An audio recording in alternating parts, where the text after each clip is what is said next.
مشرق وسطی ایک نئے اسرائیل کی زد میں تاریخ ایک بار پھر اپنے آپ کو دہرا رہی ہے۔ اس تاریخ میں بس ایک ہی خوبی ہے کہ وہ اپنے یاد رکھنے والوں کو کچھ نہ کچھ سکھانا چاہتی ہے، عظمت رفتہ کے قصے سنا کر، عروج و زوال کے پیچھے پوشیدہ راز بتا کر، ماضی کے چہروں سے نقاب کشائی کر کے۔ ہاں، اگر کوئی نہ سمجھے یا سمجھ کر بھی توجہ نہ دے، ذرا سوچئے، اگر کسی نے سبق ہی نہ لینا ہو تو اس تاریخ کا کیا فائدہ؟ تو عرض کیا کہ تاریخ اپنے آپ کو دہرا رہی ہے۔ 15 صدی ادھر کی بات ہے جب مکہ جیسے تاریخی شہر خود ان بظاہر لٹے پٹے لوگوں کے ہاتھوں فتح ہوا، جو اہل مکہ کا مقابلہ کرنے سے عاجز آ کر شہر ہی چھوڑ گئے تھے۔ یہ عرب کی تاریخ کا ایک انوکھا واقعہ تھا۔ اس کے اثرات اس قدر پھیلے کہ فاتحین مکہ نے اس کے بعد پیچھے مڑ کر نہ دیکھا۔ عرب کو اس صورت سے کسی نے زیر نگیں پہلے کبھی نہ کیا تھا۔ یہ ایک جماعت یا گروہ کی نہیں، ایک نظریے کی پیش قدمی تھی، نظریہ توحید، نظریہ رسالت اور اسلام کی۔ جس صورت سے فتوحات ہو رہی تھی، اسی تیزی سے اسلام کے دشمنوں میں بھی اضافہ ہو رہا تھا۔ مشرکین مکہ، مدینہ و گرد و نواح کے یہود اور نصارہ تو دشمن بنے ہی تھے کہ حضرت فاروق اعظم رضی اللہ عنہ کے زرعی دور میں روم و فارس بھی زیر نگیں آیا تو دشمنوں میں ایک اور شاطر بغض پرور دشمن کا اضافہ ہوا۔ یہ تھے ایران کے مجوس۔ اب ایک ٹرائکا وجود میں آ گئی۔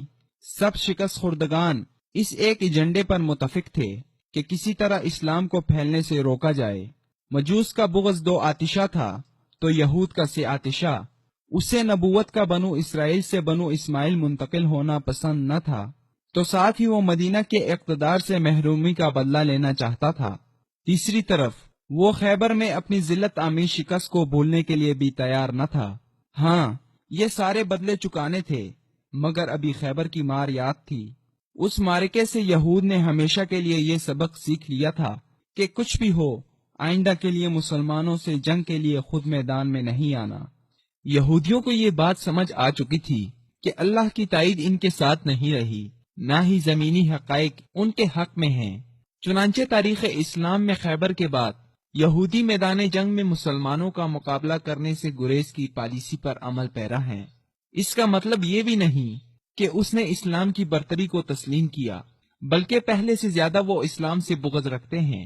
ہاں، فتح ایران اور شام کے بعد مجوسی ایرانیوں اور عرب عیسائیوں سے مل کر ایک نئی چال چلتے ہوئے یہود نے فیصلہ کیا کہ کچھ لوگوں کو بظاہر اسلام قبول کرا کے مسلمانوں کی صف میں داخل کیا جائے، جو اسلام کی تعلیمات کو مسخ کریں، مسلمانوں میں باہمی تفرقے اور لڑائی پیدا کریں۔ جلد ہی اس پر عمل شروع ہوا۔ عبداللہ بن سبا اس گروہ کا سرغنہ ایک مکار یہودی تھا۔ چند ہی سالوں میں یہ گروہ اس قدر پھیلا کہ اسلام کے دوسرے خلیفہ امیر المؤمنین حضرت عمر رضی اللہ عنہ اسی کی سازش سے ایک ایرانی مجوسی غلام کے ہاتھوں شہید ہوئے۔ یہ اسلام کی تاریخ کا پہلا ہدفی قتل، ٹارگٹ کلنگ تھا۔ اس کے بعد سے جیسے فتنوں کا دروازہ ہی کھل گیا، یہاں تک کہ کربلا کا واقعہ پیش آیا، جس کے حوالے سے اب تک کوئی درست طور پر نہیں بتا سکتا کہ یہ ایک جنگ تھی، دھوکہ تھا، یا کچھ ایسی سازش تھی کہ حضرت حسین رضی اللہ عنہ کو بھی ہدف بنا کر قتل کیا گیا۔ یوں کربلا کے سانحے کے بعد اس گروہ کو بھی ایک شہید میسر آیا، جس کی بنیاد پر اسلام کے نام پر وجود میں آئے سازشی گروہ نے باقاعدہ ایک مذہب اور فرقے کی شکل اختیار کی۔ اب یہود کا کام آسان ہو چکا تھا۔ جو کام یہود اور عیسائیوں نے کھل کر کرنا تھا، یعنی اسلام کو کمزور کرنا، اس کے لیے ایسا گروہ وجود میں آ چکا تھا کہ جب بھی جہاں بھی ضرورت پڑے یہ روح و عمل آنے کو تیار تھے۔ مسلمانوں کی اس تقسیم کی بنیاد مضبوط کرنے کے لیے ایسی داستانیں گھڑی جا چکی تھیں کہ حضرات خلفائے راشدین سے لے کر بعد کے بنو امیہ تک ہر حاکم نے حضور صلی اللہ علیہ وسلم کے قرابت داروں یعنی اہل بیت پر نعوذ باللہ ظلم کیا۔ اس فرسودہ و بے بنیاد الزام کے سبب اہل بیت سے محبت کا دعوے دار گروہ گویا اسلامی حکمرانوں کے در پہ رہا۔ چنانچہ بنو امیہ سے تاحال ہر اسلامی حکومت کے زوال میں اس گروہ کا ہاتھ رہا۔ عرض یہ کیا تھا کہ تاریخ اپنے آپ کو دہرا رہی ہے۔ عصر حاضر میں اس گروہ کو ایک سازش کے تحت ایران کا اقتدار دلایا گیا، دوسری طرف یہودی ریاست اسرائیل پہلے ہی مشرق وسطی میں وجود میں آ چکا تھا۔ ابتدا میں چونکہ اسرائیل کو مضبوط ہونے کے لیے وقت درکار تھا، اس لیے ایران، جس کے انقلاب کو اسلامی انقلاب باور کرایا گیا تھا، کو خطے میں اسرائیل کا سب سے بڑا دشمن کا کردار دیا گیا، جو ایران بخوبی اس طرح نبھاتا آیا کہ آج تک ایک بھی گولی اسرائیل کے خلاف چلائے بنا وہ اسرائیل کا سب سے بڑا دشمن بنا ہوا ہے۔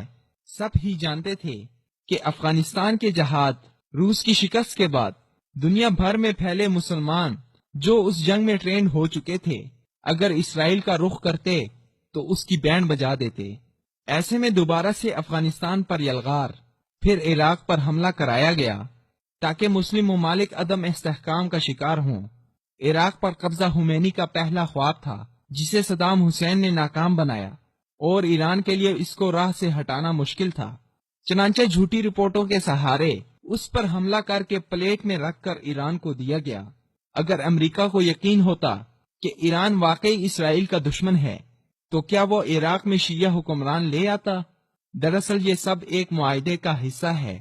یہودیوں کی نظریں شروع سے بیت المقدس کے بعد مدینہ منورہ پر ہیں۔ گریٹر اسرائیل کا نقشہ یہیں تک آتا ہے۔ ایران کو مضبوط کرنا امریکہ اور یہود نصارہ کے مفاد میں ہے۔ پہلے اسرائیل کے ذریعے عرب ممالک کو دبایا گیا، اب اس کے پہلو میں اسلام ہی کا نام لینے والا ایک ایسا ملک لا کھڑا کیا گیا جو مکہ و مدینہ پر قبضے کا خواب دیکھتا ہے، بلکہ دھمکیاں دیتا ہے۔ گزشتہ 10-11 سالوں سے جو گیم اندرونی چل رہی تھی وہ اب واضح ہو رہی ہے۔ وہ یہ ہے کہ وہ ایران جس پر پابندیاں تھیں، جسے امریکہ اسرائیل کا سب سے بڑا دشمن، دہشت گرد ملک کا عنوان دیا کرتا تھا، اچانک ایسا کیا ہوا کہ اسی ایرانی صدر کا یورپ میں ریڈ کارپٹ استقبال ہوتا ہے؟ بمفیاں ختم ہوتے ہی تجارتی معاہدے کا ایک نہ ختم ہونے والا سلسلہ شروع ہوتا ہے۔ تو کیوں؟ یہ صرف اور صرف اس لیے کہ اب یہود کو معلوم ہے کہ وہ صرف اسرائیل کے بل بوتے پر عرب ممالک کو زیر کرنا چاہیں تو یہ ممکن نہ ہوگا۔ وہی پرانا وار، وہی پرانا حربہ، وہی پرانی چال، مگر کھلاڑی بھی وہی۔ 14 صدیوں سے جو اسلام اور عالم اسلام کی پیٹھ میں چھرا گھومتا آیا ہے، یعنی اسلام کے نام پر مسلمانوں کو لڑا کر اصل دشمن اسرائیل کو محفوظ رکھو۔ حالیہ پابندیاں اٹھنے کے بعد آج کا ایران ہی وہ نیا اسرائیل ہے جو مشرق وسطی میں یہود کو ریسکیو کرنے میدان میں آیا ہے۔ لیکن چونکہ نفرتیں گہری ہیں، عداوت مثالی اور دشمن کائیاں ہے، اس لیے یہ اب کی بار کے دشمن کو ایران ماضی میں اسرائیل کی طرح محض دھمکیاں نہیں دے گا۔ شام، یمن اور عراق کی لڑائی اس کا ثبوت ہے۔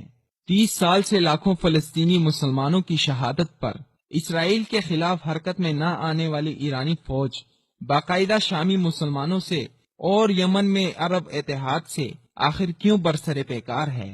یہ سب کچھ اس کے نئے کردار کا تقاضا ہے جو مشرق وسطی میں سونپا گیا ہے، ایک نئے اسرائیل کا کردار۔